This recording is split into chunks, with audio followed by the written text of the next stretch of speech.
Hi guys, we're gonna install John Gemi chip into this BMW R1150RT. Here's our chip, and if you see that little window on the top of it, it's a quartz erasing window which allows using an ultraviolet light source to erase all the software in this chip and use it again. So I would recommend put a sticker on it, because last thing you want is just losing everything that's recorded in it. I'm just using one of the Alpine Star stickers that I had. Just cut a piece out of it, put it on, and it's good. To strip the bike, I'm using one of these little fellas, which makes the job quite quick. So before we even start working on this rusty fella, one thing you need to do: disconnect the freaking battery before you even touch any wires. Just pop it off.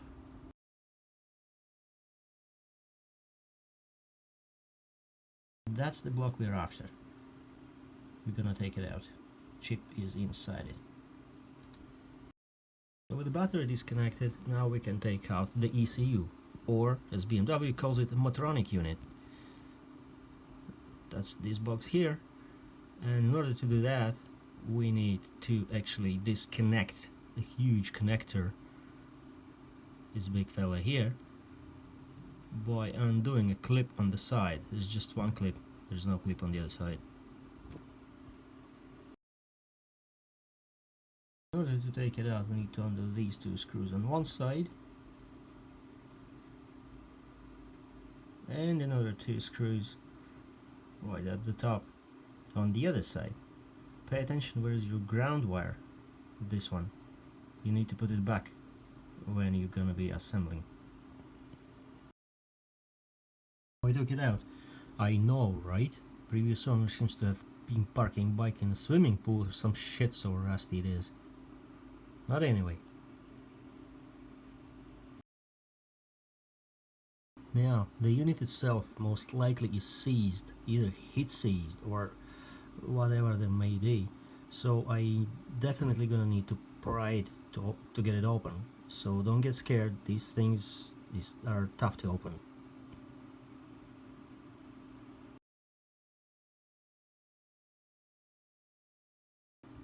So we got that open. Separating these two parts was the biggest challenge of the job, I have to say, because they're sticked to each other with silicone, right? So I had to pop in a screwdriver and use a blade to cut it around. When you do that, be careful not to damage any circuit boards inside, but it's totally doable, so you just have to have some patience.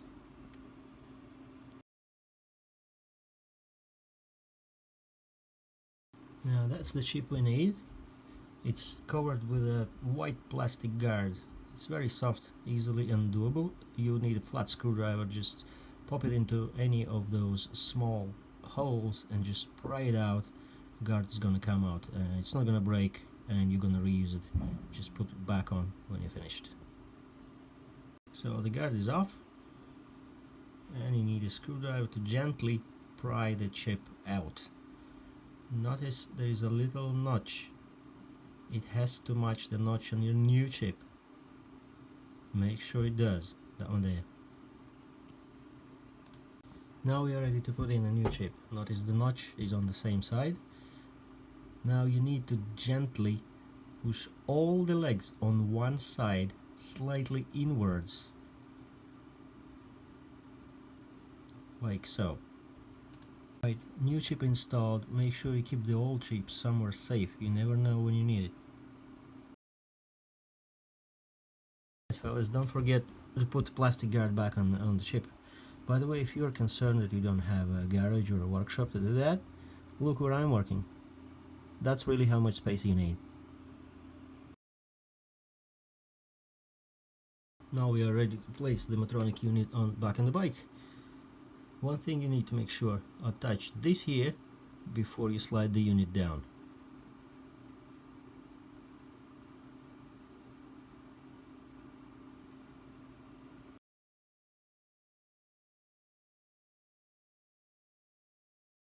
Now everything is running fine. It took me a little more than 1 hour to do the job.